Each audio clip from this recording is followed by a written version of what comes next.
cloisonnement méristème qui sont strictement histogènes. Donc, ce sont uniquement histogènes et pas organogènes. Voilà. Donc, on passe pour les cellules. Pour les cellules des méristèmes primaires, par exemple, ce sont des cellules petites, de taille petite ou bien réduite, isodiamétriques. Donc, le diamètre est constant. Pourquoi? Parce que la croissance est en longueur, alors que pour les méristèmes secondaires, donc ce sont de grandes tailles, ils ont fini leur croissance et ils sont généralement rectangulaires. Donc le noyau sphérique central, mais pour les méristèmes secondaires, ce sont lenticulaires et entre la paroi. Contre la paroi, pardon. Ici, euh, j'ai pas mis C, hein. Donc, lenticulaire et contre la paroi. Donc, je vais la corriger après. Pour le cytoplasme et les vacuoles, le cytoplasme est dense, les vacuoles sont nombreuses, beaucoup de vacuoles, mais de taille réduite. Alors que pour les méristèmes secondaires, le cytoplasme est peu de cytoplasme, mais il y a une ou deux vacuoles grandes, très grandes. Voilà. Pour les points communs, la paroi est généralement pour les deux pectocellulosiques, pectine et cellulose, et elle est mince. Elle est mince et non dense. Mince et non dense. Alors que les mitochondries, pardon, ce sont à l'état divisé. Les plastes sont proplastes. Ce sont les plastes primitifs. On ne parle pas des chloroplastes et des plastes qui sont vraiment euh, bien, bien différenciés. Donc, ce sont des proplastes, plastes primitifs. Donc, voilà l'emplacement des méristèmes. Ici, on trouve un schéma des emplacements des méristèmes. Donc, ici, méristème apical collinaire, méristème primaire ici, hein, à l'extrémité de la tige, et méristème apical racinaire à l'extrémité des racines. Voilà, donc on a ici une racine principale, racine secondaire, les feuilles, etc. Donc, voilà des coupes qui montrent le méristème primaire, noyau, vacuole. Voilà, voyez bien, ici, ce sont de nombreuses vacuoles, mais ce sont de taille petite. Alors que pour le méristème secondaire, voilà le noyau ici, les mitochondries et le vacuole ici, comment? Très grand. Voilà. Et allongé, bien sûr, les cellules. Donc, on passe au méristème primaire pour les détailler. Donc, on a dit, on a deux types, méristème racinaire au niveau de l'extrémité de racine et au niveau de l'extrémité de tige collinaire. Donc, on présente ici un coupe ou bien un schéma qui présente les ondes à l'extrémité de la racine. Donc, on a trois types, la zone, la coiffe ici, un qui permet la protection contre quoi? Contre la rugosité de sol.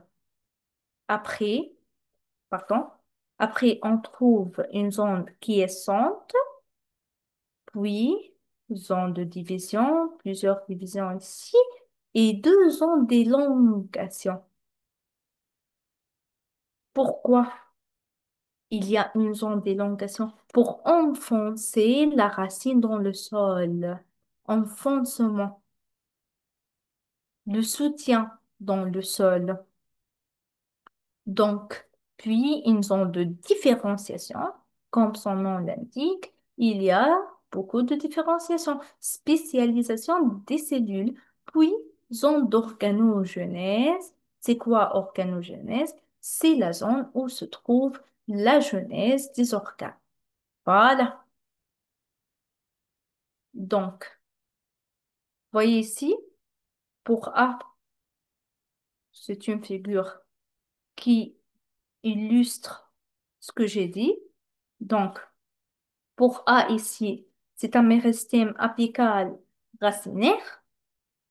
Donc, il y a coiffe, puis les poils absorbants, puis la racine latérale, etc. C'est une courbe, comme vous voyez ici, de l'extrémité de la racine. Voilà. Donc, ici, B présente une coupe longitudinale de l'extrémité d'une racine observée en microscope optique. Voilà donc le coiffe comment. Et puis, le C, c'est le méristème apical racinaire avec les principales zones, comme je l'ai dit, zone de différenciation, zone d'élongation, zone méristymatique, le coiffe, etc. Voilà, centre quiescent, etc. On dit aussi procombium, etc. Donc, voilà, on passe au méristème primaire collinaire au niveau de l'extrémité de tige. Il est responsable de quoi? De l'édification de la partie aérienne de la plante. Donc, édification, qu'est-ce qu'on veut dire par édification? C'est la croissance, c'est l'élongation. Donc, il joue deux rôles différents. Histogène, à la fois histogène et organogène. Donc, il y a genèse des tissus et genèse des organes. Donc, voilà une coupe longitudinale d'un méristème végétatif collinaire qui montre l'existence de trois zones essentielles. Donc, ici, on trouve ici, aspect macroscopique de l'extrémité d'une tige, puis on passe. Voilà, section longitudinale axiale. Voilà, bourgeon, moelle, méristème apical collinaire. Voilà, ici. Donc, il présente, on a dit, trois zones très essentielles qui sont la zone axiale, c'est A, zone axiale,